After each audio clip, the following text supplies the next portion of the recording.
네, 잠시 기도하신 후에 우리 주일 온라인 예배로 아버지 하나님 앞에 예배 드리시겠습니다. 다 같이 기도 드리시겠습니다.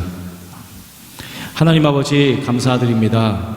이 귀한 시간 주님께서 허락하셔서 온라인 예배로 이 자리에 모이게 하여 주신 주님 찬양하게 하심을 또한 감사드립니다. 오늘도 저희는 주님 앞에 서 있습니다. 그리고 주님을 찬양드립니다. 우리를 큰 죄악에서 건지신 주님께 영광 돌리는 이 예배가 되기를 원하오니 하늘의 만나로 저희가 배부르며 성령의 충만함으로 주님 말씀 듣고 뜨거워지는 역사가 있게 하여 주시옵소서. 모든 것 주님께 감사드리며 예수님의 이름으로 기도드렸사옵나이다. 아멘.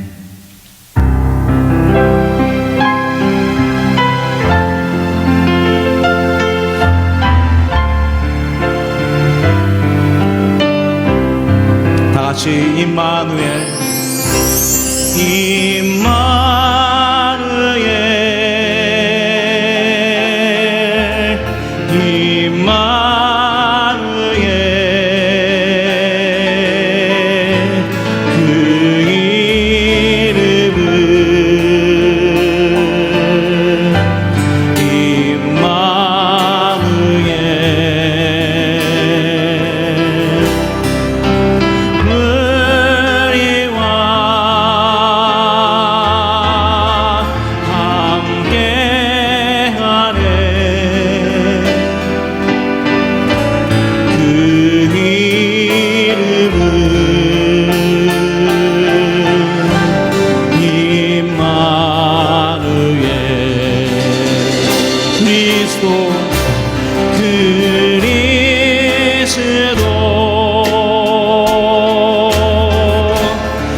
다시 한번 임마누엘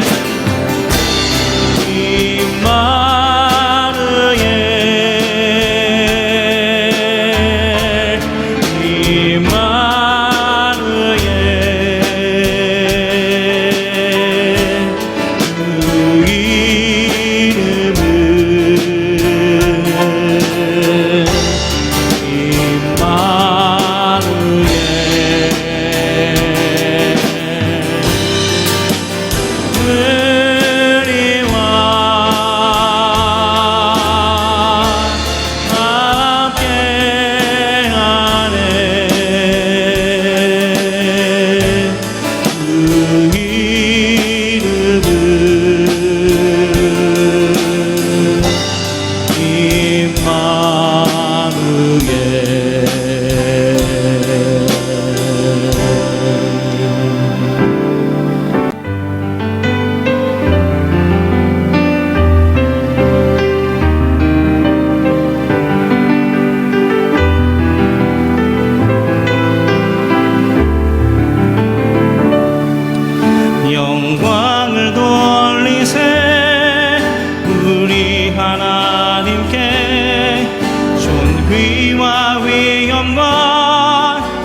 능력과 아름다움 만방의 모든 신은 헛된 우상이니 오직 하늘의 아버지 그 영광 찬양해 영광을 돌리세 영광을 돌리세 우리 하나님께 존귀와 위엄과 능력과 아름다움 만방의 모든 신은 헛된 우상이니 오직 하늘의 아버지 그 영광 찬양해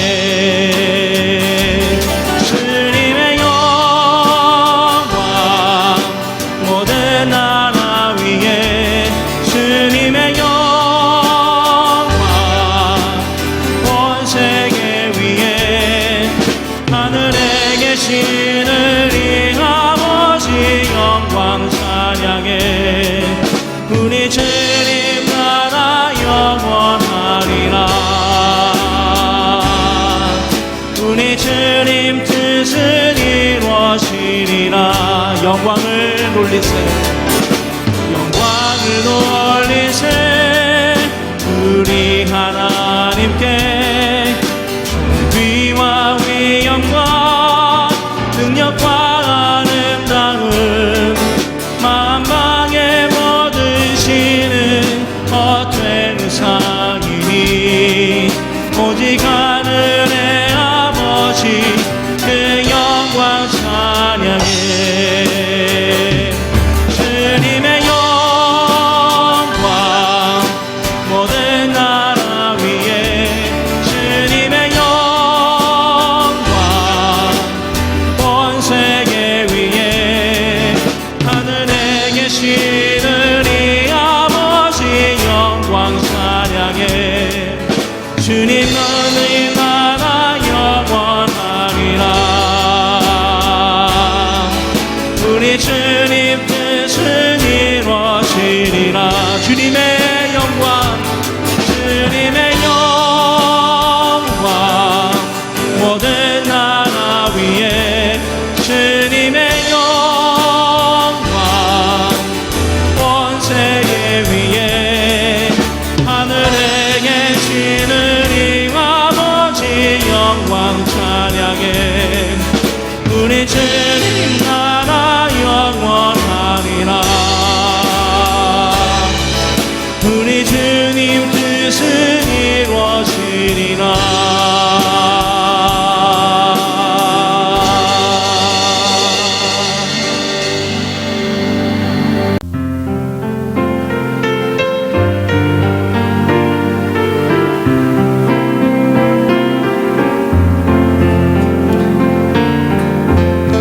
지극히 높은 주님의 나 시성소로 들어갑니다 세상의 신을 벗고서 주 보좌 앞에 엎드리니 내 주를 향한 사랑과 그 신뢰가 사라져갈 때 하늘로부터 이곳에 장막이 덮이네 이곳을 덮으소서 이곳을 비추소서 내 안에 무너졌던 모든 소망 다 회복되리니 이곳을 지나소서 이곳을 만지소서 내 안에 죽어가는 모든 예배 다 살아나리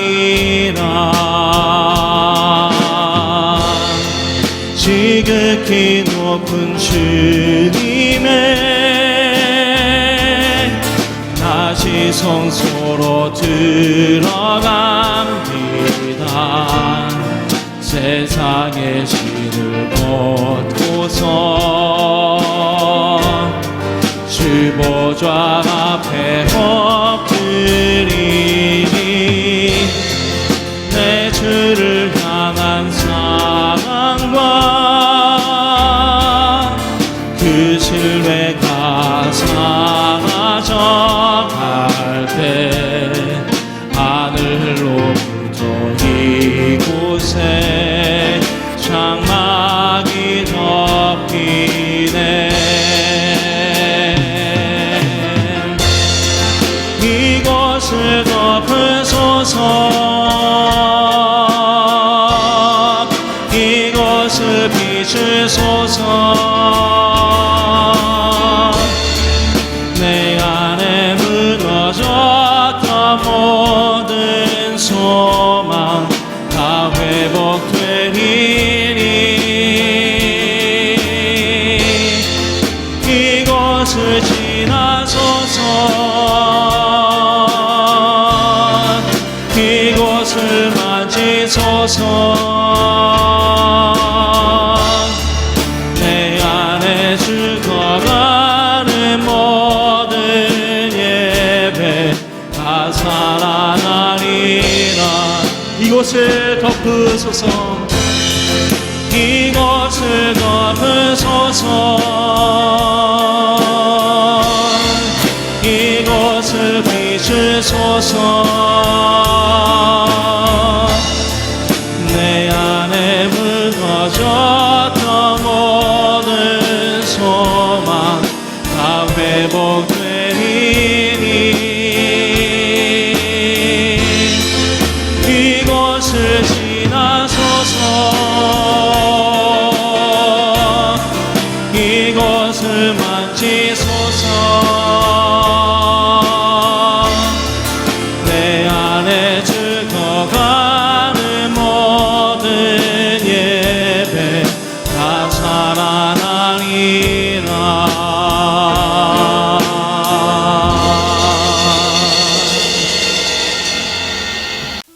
네, 시간 다 함께 영광 찬양 나는 예배자입니다. 옆에 찬양 올려드리시겠습니다.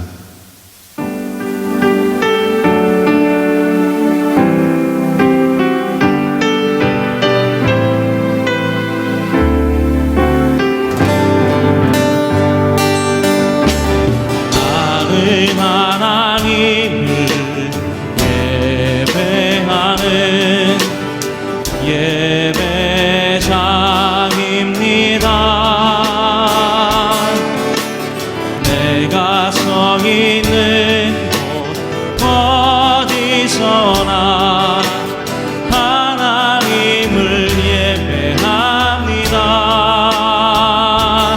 내 영혼 거룩한 은혜를 향하여 내 마음 완전한 하나님 향하여 이곳에서 바로 이 시간 하나님을 예배합니다. 나는 하나님을 예배하는 예배자입니다. 내가 서 있는 곳 어디서나 하나님을 예배합니다. 내 영혼 거룩한 은혜를 향하여 내 마음 완전한 하나님 향하여 이곳에서 바로 이 시간 하나님을 예배합니다. 내 영혼 거룩한 은혜를 향하여 내 마음 완전한 하나님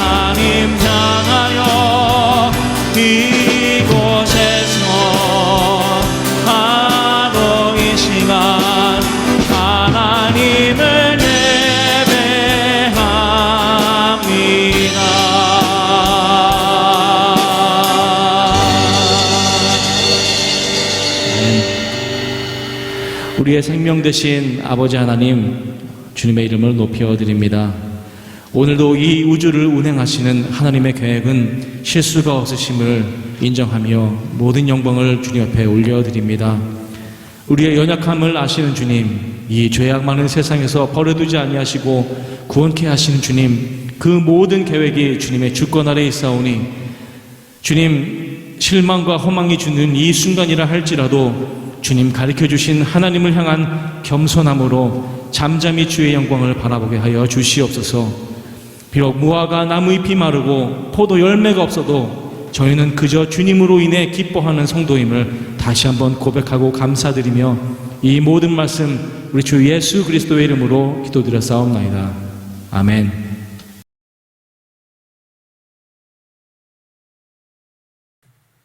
할렐루야. 사랑하는 성도 여러분, 오늘 주일 아침입니다.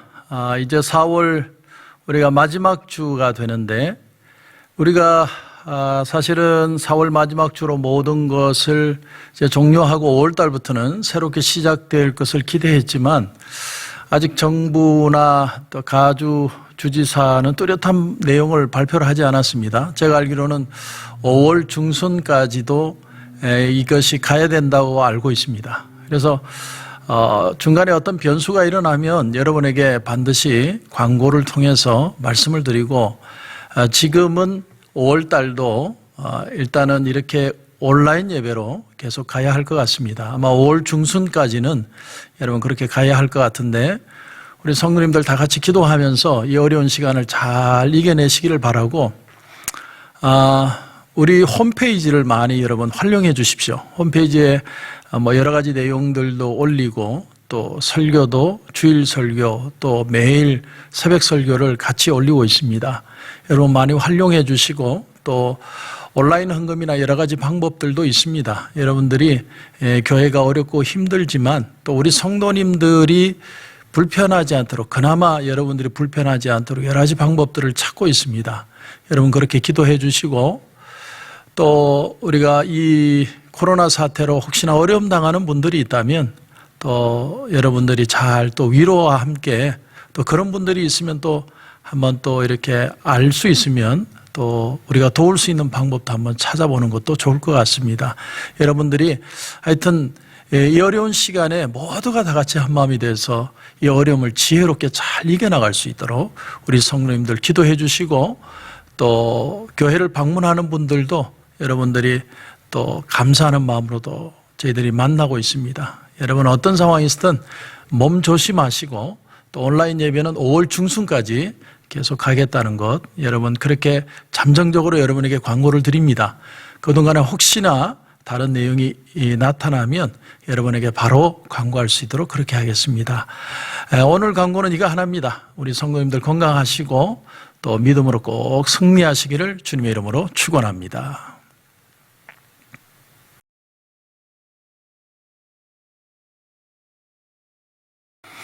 오늘 하나님 말씀은 갈라디아서입니다. 갈라디아서 2장 11절부터 21절까지 말씀입니다. 갈라디아서 2장 11절부터 21절까지.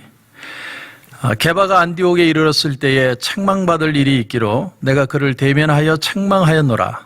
야고보에게서 온 어떤 이들이 이르기 전에 게바가 이방인과 함께 먹다가 그들이 오매 그가 할례자들을 두려워하여 떠나 물러가매 남은 유대인들도 그와 같이 외식함으로 바나바도 그들의 외식에 유혹되었느니라.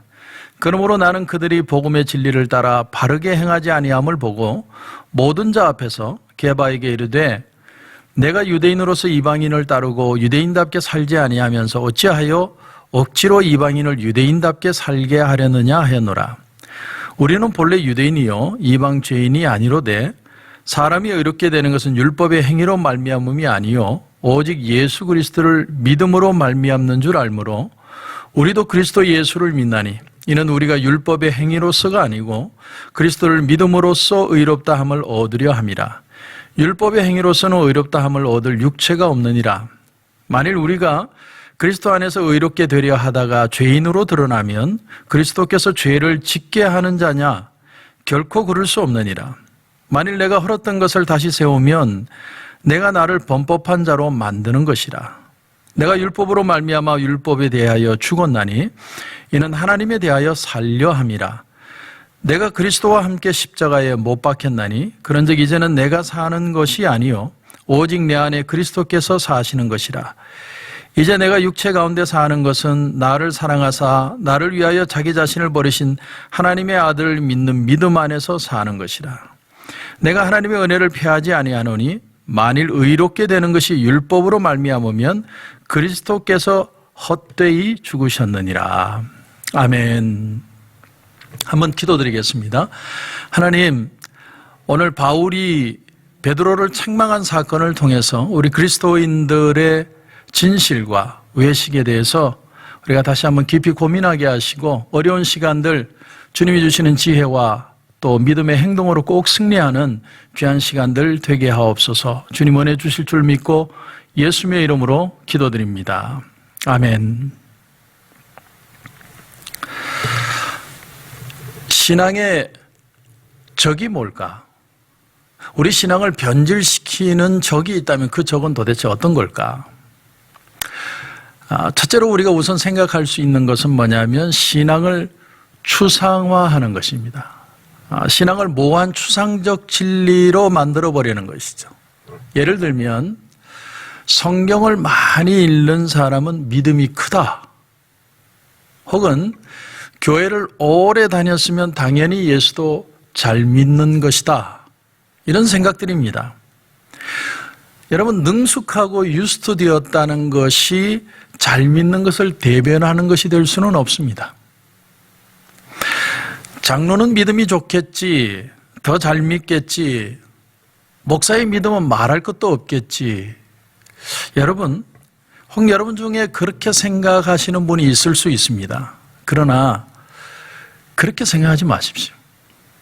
오늘 내가 예수를 믿은 사람이 더 믿음이 좋을 수 있고 오랫동안 예수님을 알고 있다고 하면서도 가짜일 수도 있다라는 사실. 얼마든지 그럴 수 있다는 걸 알고 시작해야 됩니다. 결과는 하나님 나라 가봐야 합니다. 그러므로 지식이 신앙이 되는 건 아니다. 이 점을 우리가 꼭 잊지 말아야 됩니다. 얼마나 아느냐가 중요한 게 아니고 얼마나 믿느냐가 중요합니다. 정말 믿으면 사람은 행동하게 되어 있습니다. 또 하나 우리 신앙의 적은 위선입니다. 위선. 외식이죠. 외식. 우리가 외식한 지가 참 오래됐습니다. 제가 하루는 우리 집사람과 방구석에 앉아가지고 이 사태가 다 풀리면 뭐부터 먹으러 갈까? 뭘 먹으면 잘 먹었다고 소문날까? 우리가 그렇게 외식을 그리워하는데 그런 외식이 아니라 외식. 신앙인의 행위를 위장하는 외식이죠. 프란체스코 교황이 처음 교황의 자리에 올라왔을 때 작은 차를 선호했다고 그러죠. 그래서 미리 준비된 아주 큰 방탄차가 있는데도 프란체스코 교황은 작은 차를 타고 다녔습니다. 제가 한국을 방문했을 때도 보니까 티코는 아니지만 작은 차를 타고 퍼레이드를 하는 것을 봤습니다.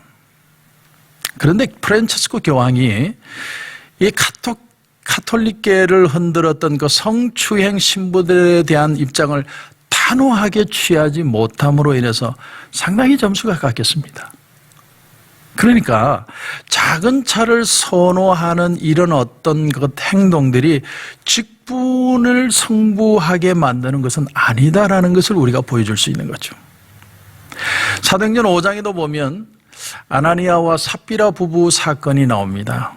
이들은 다른 사람들이 땅을 팔아서 그것을 헌금으로 드렸는데 사람들의 칭찬을 받는 것을 보게 됩니다.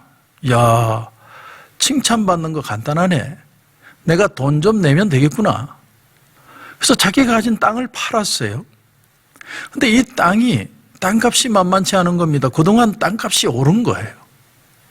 그래서 이 땅값 중에서 내가 반만 드려도 되지 않을까. 이것만 해도 얼마야. 여러분, 이게 외식이에요. 외식. 진실이라는 건 처음 먹은 마음이 그대로 그대로 변하지 않고 가는 걸 진실이라고 그럽니다. 그러니까 선한 일을 하기는 하는데 진실한 마음이 없는 거예요. 하나님을 생각하지도 않고 또 감사한 마음도 없이 사람들의 평판에만 집중하게 되는 것. 그걸 우리는 외식이라고 표현합니다. 여러분, 믿음이 있으면 있는 대로, 없으면 없는 대로, 알면 아는 대로, 모르면 모르는 대로 중요한 건 진실하게 행동할 수 있느냐. 자, 오늘 본문에 나타난 이 베드로의 문제는 습관의 문제였습니다. 습관.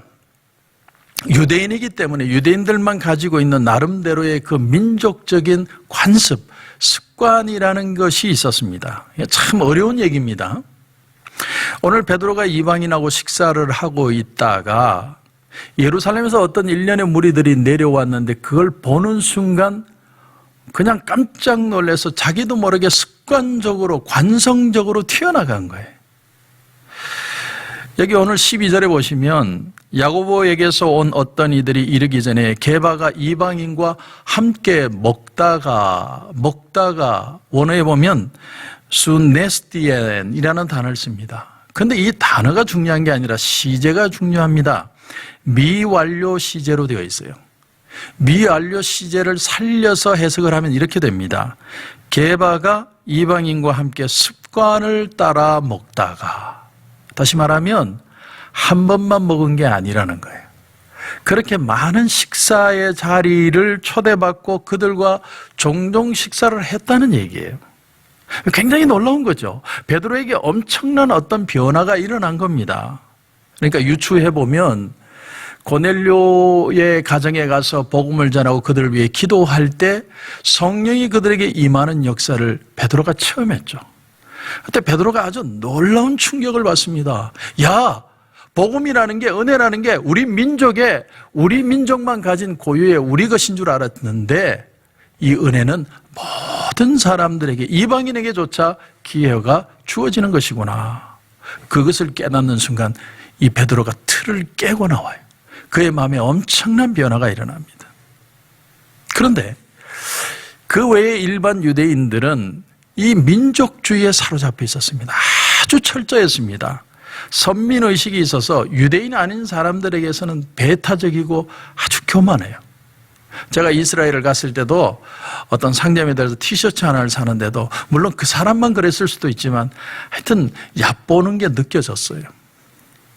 거룩을 자칭하고 성결을 자칭해서 하나님의 긍휼조차도 유대인들의 전매 특허인 것처럼 생각한 거죠. 내 이웃을 내 몸과 같이 사랑하라. 그들도 똑같이 얘기를 하지만 그들이 생각하는 이웃은 유대인일 뿐이에요. 그러니까 이방인들과는 멍에도 같이 하지 말라. 그들과 동식뿐만 아니라 동숙도 안 됩니다. 비즈니스도 같이 하면 안 돼요. 아무리 어려운 일이 있어도 도움을 받으면 안 됩니다. 그래서 선한 사마리아인 얘기가 그 강도 만난 사람이 유대인이었는데 그는 죽을 때까지도 도움을 받지 않으려고 했던 거죠. 왜냐하면 유대인들은 이방인의 도움을 받으면 안 되니까. 그게 선한 사마리아인 얘기입니다.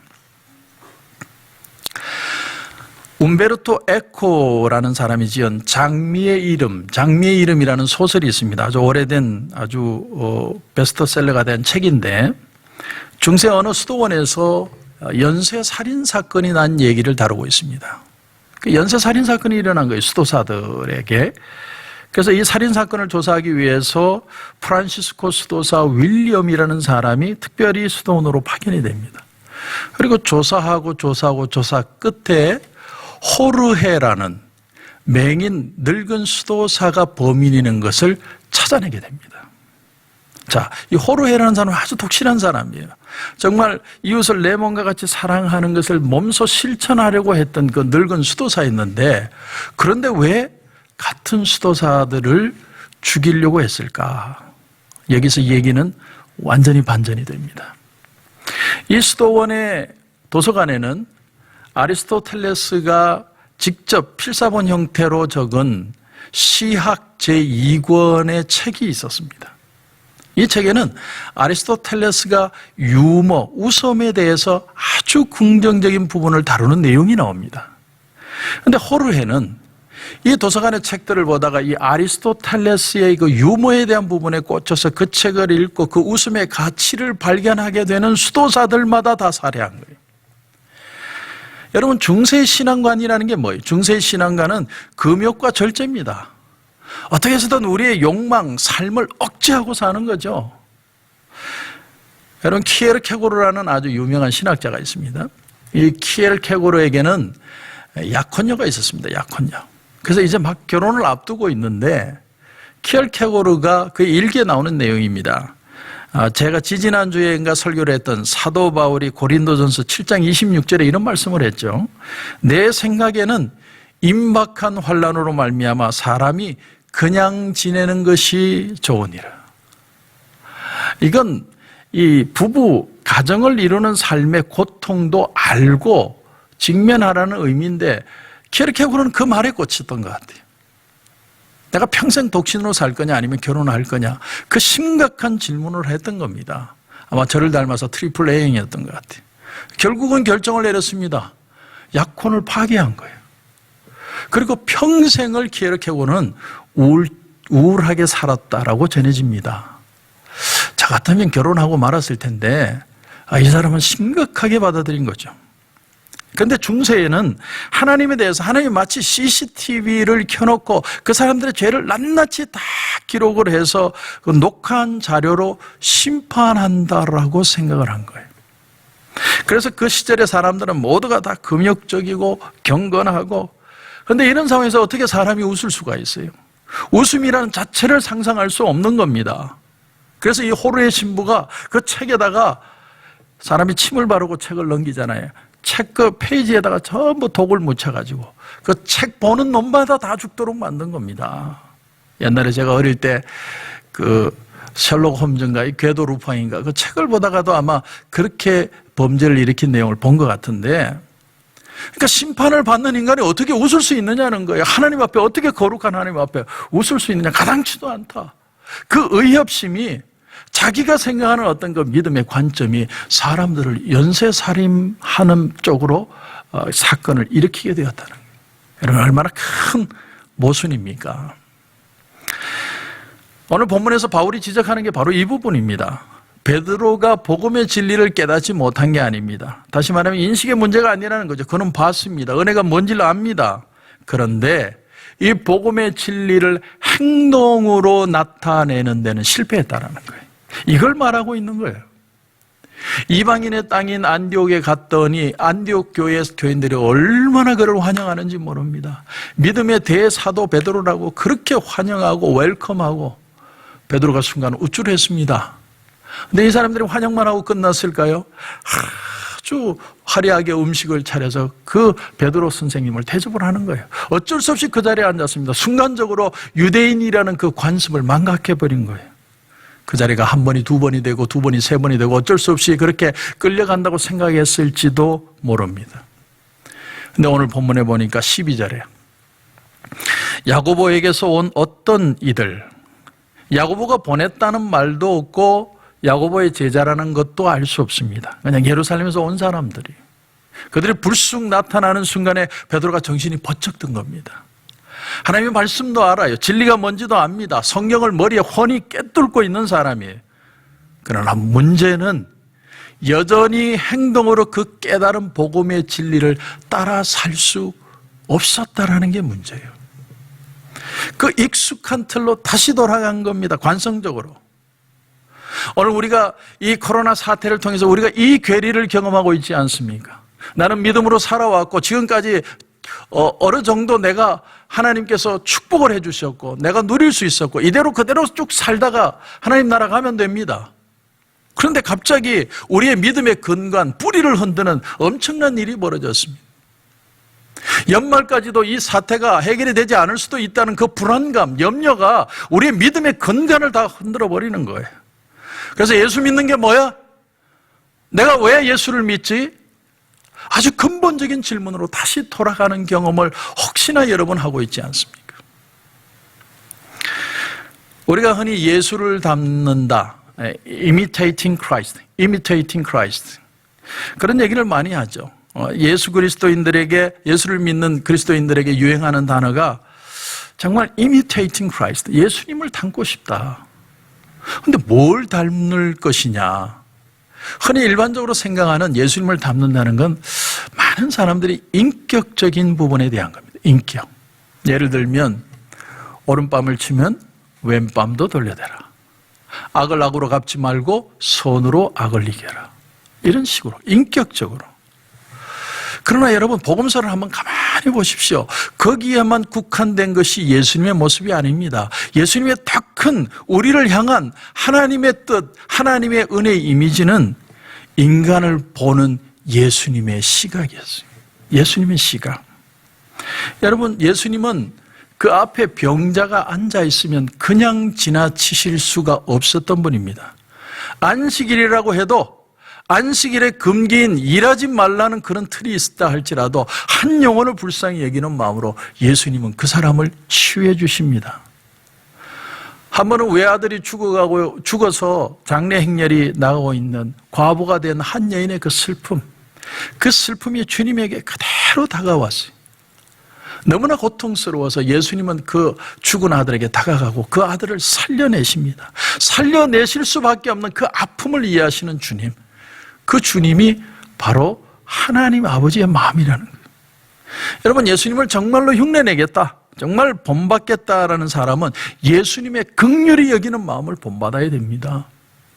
그러지 않고 예수님의 어떤 인격적이고 도덕적인 부분만 지나친다면 예수님을 그것은 우리가 이해하지 못하는 것이고 예수님을 제한하는 것이고 아마 그 사람은 어쩌면 예수님의 그 기적조차도 의심하는 사람일 수 있습니다. 예수님 하면 예수님이 죄인들을 구원하시고 병든 자를 치유하시고 그리고 기존의 어떤 종교의 편견과 틀을 깨버리시고 진짜 하나님의 모습을 보여주시기를 원하시. 나를 본 자는 아버지를 보았다.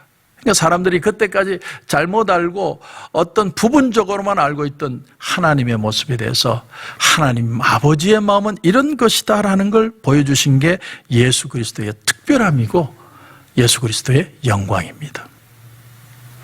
그러므로 우리가 정말 예수님을 본받으려면 우리를 통해서 이전에 사람들이 몰랐던 하나님의 사랑이든 하나님의 은혜든 하나님의 긍휼이든 능력이든 우리를 구원하고자 하는 그 하나님의 의지를 사람들로 하여금 엿볼 수 있도록 해야 되는 그 책임이 우리에게 있다라는 거예요.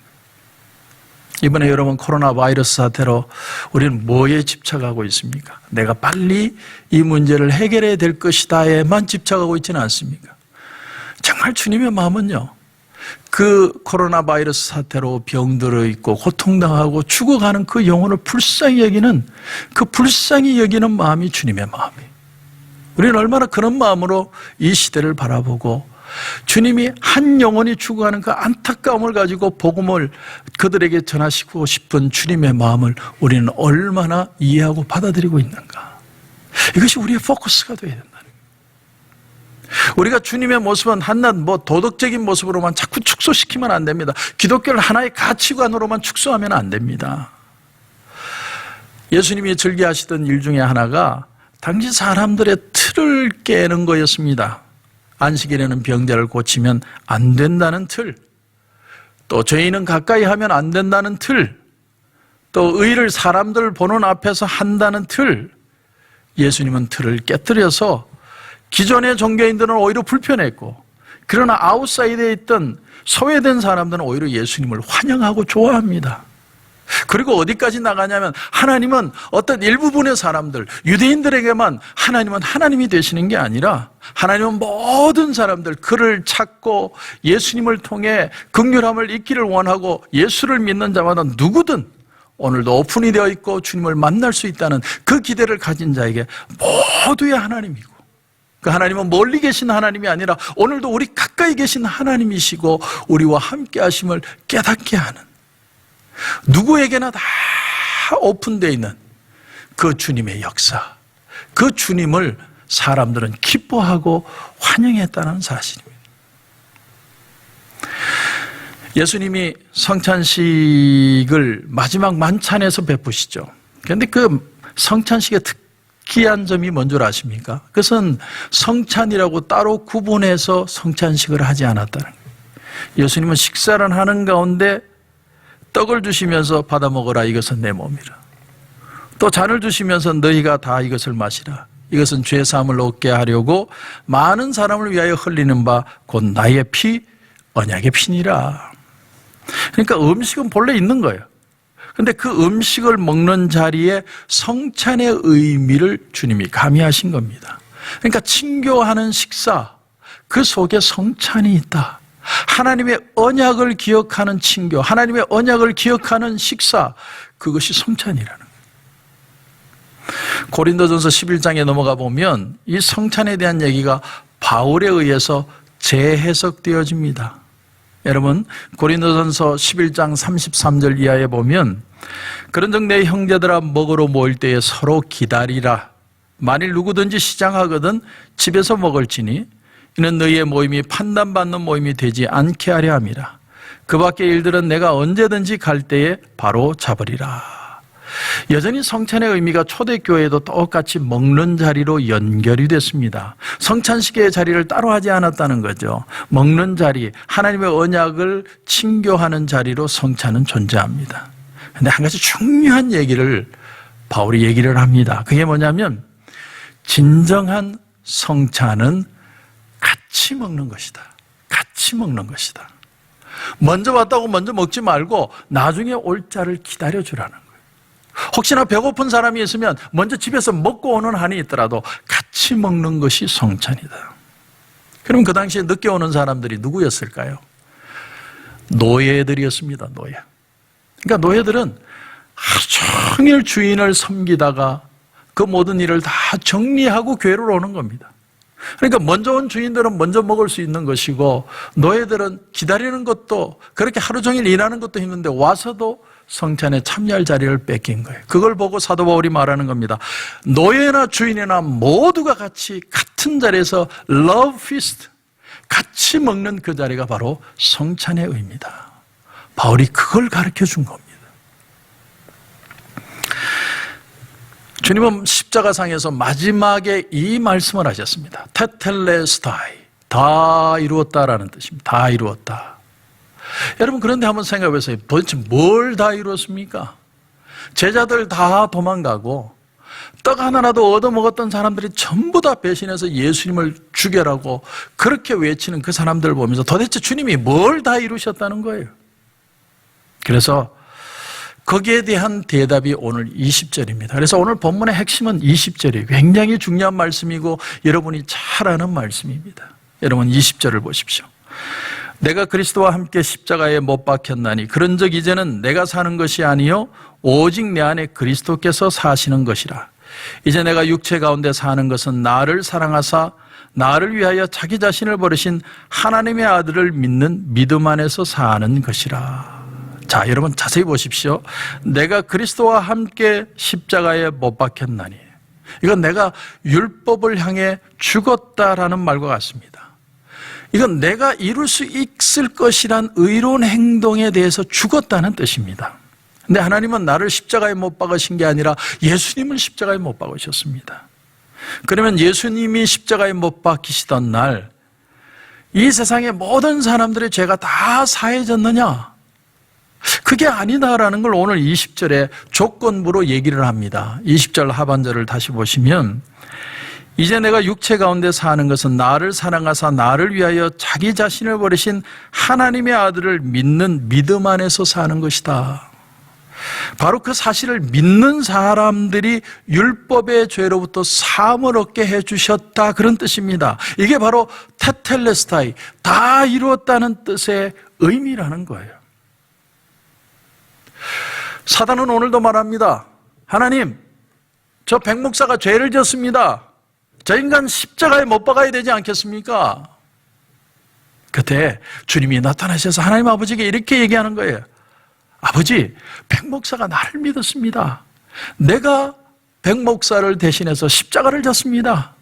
백목사가 나를 믿는 순간 그 백목사는 내 십자가의 고난에 동참한 것입니다. 그러므로 아버지, 백목살 보지 마시고 저를 보십시오. 내가 십자가에 달렸습니다. 내가 저를 위해 피를 흘렸습니다. 저를 봐주십시오.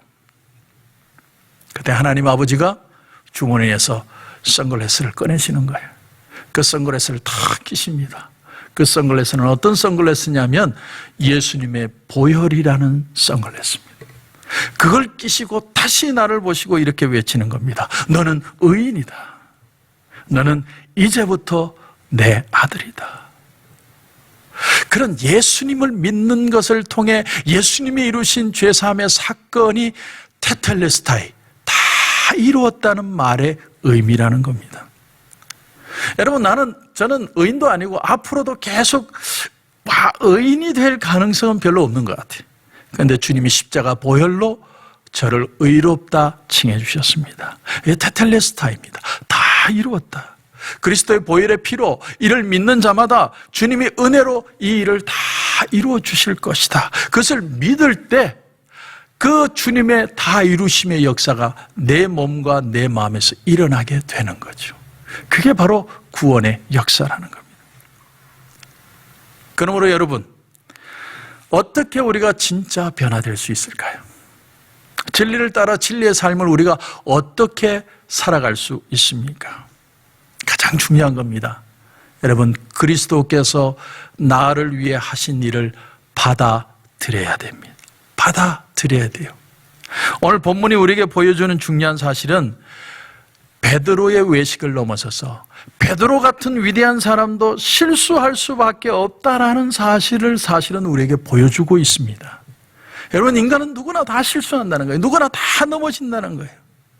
그런데 20절에 내가 그리스도와 함께 십자가에 못 박혔나니, 주님과 함께 그 문제를 바라보는 거예요. 주님과 함께 내 고통을 같이 짊어지고 가는 거예요. 주님과 함께 이 문제를 해결해 나가는 겁니다. 중요한 건 주님과 함께 하는 게 중요하다는 겁니다. 여기 베드로는 순간 걸려 넘어진 거예요. 풍랑이는 바다에서 주님을 보고 걷다가 갑자기 풍랑을 본 베드로가 빠진 것처럼 순간 주님을 보는 눈을 놓쳐버린 겁니다. 그래서 나오는 말씀이, 이제 내가 육체 가운데 사는 것은 나를 사랑하사 나를 위하여 자기 자신을 버리신 하나님의 아들을 믿는 믿음 안에서 사는 것이라. 성령 하나님, 오늘 내 마음을 붙들어 주셔서 주님을 믿는 그 믿음으로 살아낼 수 있게 해주십시오. 주님, 내가 이 코로나 사태에서도 굶어 죽지 않을 것이라는 것이 믿어지게 해주십시오. 내 비즈니스가, 내가 지금 하고 있는 일이 잠시 멈추었다고 해서 이것으로 끝이 아니라는 것이 믿어지게 해주십시오. 주님과 이 고통을 같이 걸어감으로 말미암아 이 일이 해결된 이후에는 내 비즈니스나 내 모든 일은 더 회복되고 더 하나님의 함께 하심이 경험되어지는 역사를 반드시 보게 하여 주시옵소서. 이 결단으로 걸어 나갈 수 있는 힘이 믿음이라는 겁니다. 사도 바울이 갈라디아서를 쓰게 된 이유가 바로 여기에 있습니다. 사람들이 문제가 생기면 다 율법주의로 돌아가는 거예요. 거기에 대해서 우리는 처음도 끝도 다 하나님의 은혜로 사는 것이다. 그걸 밝혀주는 책이 바로 갈라디아서입니다. 여러분, 복음이 뭡니까? 복음은 나는 죽어지는데 내 안에 그리스도가 살아나는 역사가 복음입니다. 주님께서 내 안에서 뭔가를 하기 시작하신 거예요. 내 속에서 꿈틀거리기 시작하신 겁니다. 전에는 이런 성령의 역사가 없었어요. 어떤 일을 봐도 어떤 일을 해도 내가 원하는 대로 내 생각대로 모든 일을 치렀습니다. 그러나 은혜가 내 속에 오는 순간, 그것이 주님의 십자가가 믿어지는 순간, 나는 내가 생각하는 것이 아니라 주님이 내게 주시는 은혜를 따라 움직이기 시작하는 거예요. 이것이 바로 성령의 역사고 주님이 나와 함께 하심이고 믿는 자에게 변화되는 역사의 내용인 겁니다. 우리가 이걸 배우는 겁니다. 믿고 정말로 주님 안에서 주님과 함께 걸어가 보는 거예요. 지금 우리는 그걸 테스트 받고 있습니다. 하루에도 수없이 우리 속에 드는 여러 가지 생각들, 그러나 그 생각을 내려놓고 주님과 함께 걸어가는 거예요. 베드로가 물에 빠지지 않은 것처럼, 주님을 바라보는 순간에 물에 빠지지 않고 걸을 수 있었던 것처럼 우리도 풍랑이는 바다를 걸어갈 수 있습니다. 이것이 주님을 믿는 자의 능력입니다.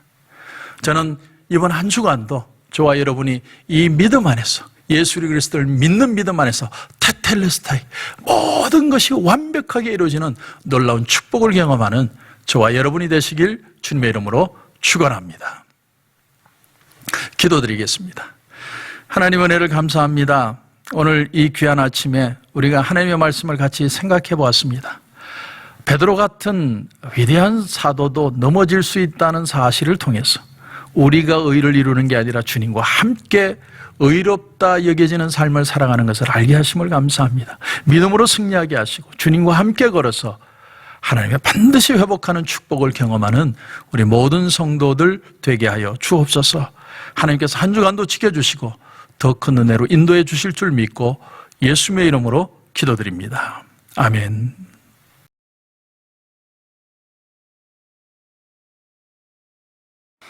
여러분, 아픈 부위에 손을 얹어 주시기 바랍니다. 문제가 있는 분들은 가슴 위에 손을 얹어 주시기 바랍니다. 주님, 어렵고 힘든 가운데도 주님 앞에 감사합니다. 참 세상 사람들은 감사할 수 없는 이 자리에 우리는 주님을 감사합니다. 왜냐하면 주님은 오늘도 나를 긍휼히 여겨주심을 믿기 때문입니다. 예수 그리스도를 믿는 자마다 하나님 자녀 삼아주시고 오늘도 치유하고 회복하심을 내가 믿기 때문입니다. 주님, 오늘 아픈 부위에 손을 얹었습니다. 머리끝에서 발끝까지 주님 친히 안수하여 주옵소서. 혹시나 호흡기에 곤란이 있거나 혹시나 열이 나거나 혹시나 문제가 있어서 두려워하는 성도들이 있다면 나사렛 예수 그리스도 이름으로 명하노니 우리 성도들을 묶고 있는 아픔의 세력들은 묶음을 놓고 떠나갈지어다. 주님의 생명의 역사가 우리 성도들의 몸에도 마음에도 일어나게 하여 주시옵소서. 혹시나 이 일을 통해서 비즈니스나 여러 가지 하는 이들에 대한 두려움들이 있는 우리 성도들이 있습니까? 주님께서 그 마음을 만져주시고 사랑하는 아들아 사랑하는 딸아 두려워하지 말아라. 내가 너와 함께 할 것이고 내가 반드시 너를 회복할 때는 7배나 밝은 빛으로 너에게 응답하여 주리라. 그 놀라운 역사가 우리 성도들의 마음에 믿어지게 하시고 치유되는 역사가 일어나게 하여 주시옵소서. 주님, 오늘 이 시간에도 간절한 마음으로 주님 앞에 나갑니다. 앞으로 언제 이 일이 끝날지 모르지만 그러나 얼마의 시간이 중요한 것이 아니라 그 시간을 함께 걷고 있는 주님의 손을 경험하는 우리 성도들 다 되게 하여 주시옵소서. 오늘도 하나님께서 우리에게 귀한 은혜 주시고 역사하시고 치유하신 줄 믿고 예수님의 이름으로 기도드립니다. 아멘.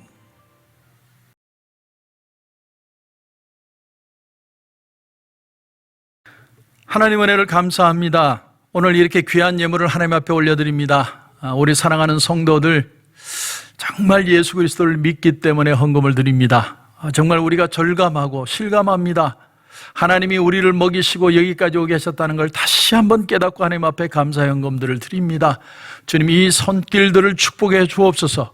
11조로 감사로 선교로 구제로 건축으로 비전으로 주일헌금으로 일일이 구별해 드립니다. 주님, 한 성도 한 성도의 이 귀한 마음 너무나 귀하고 하나님 귀한 마음들입니다. 하나님 축복해 주시고 하나님이 회복하시는 놀라운 역사를 보게 하여 주시옵소서. 내가 이 어려움 속에서도 굶어 죽지 않고 병들어 죽지 않는다는 것이 믿어지게 하시고 하나님의 능력을 체험하는 귀한 시간들 다 되게 하여 주시옵소서. 하나님 큰 은혜로 그리고 하나님께서 모든 잃어버린 것을 갚아주실 줄 믿고 예수님의 이름으로 기도드립니다. 아멘.